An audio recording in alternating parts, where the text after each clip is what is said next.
Kemeriahan Hari Jadi Kota Bandung ke-212 dilaksanakan Kecamatan Coblong, Kota Bandung, Jawa Barat. Peran serta lembaga kecamatan mengisi untuk melaksanakan kegiatan.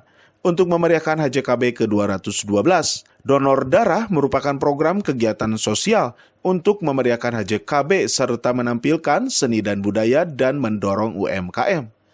Untuk kegiatan Kecamatan Coblong dalam rangka Hari Jadi Kota Bandung ini ada dua momen.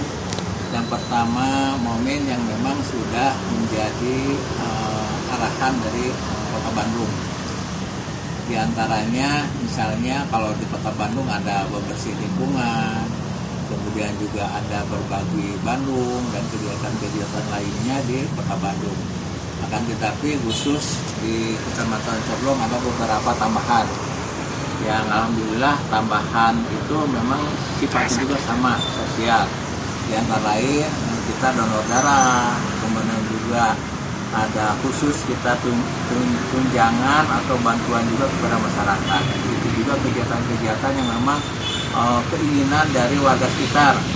Alhamdulillah kita ada pagelaran wayang, kegiatan-kegiatan yang memang di masyarakat yang sudah biasa ingin merayakan Hari Jadi Kota Bandung yang lebih meriah lagi. Widhi Herian, Dani mengabarkan, Hadas TV, Kota Bandung, Jawa Barat.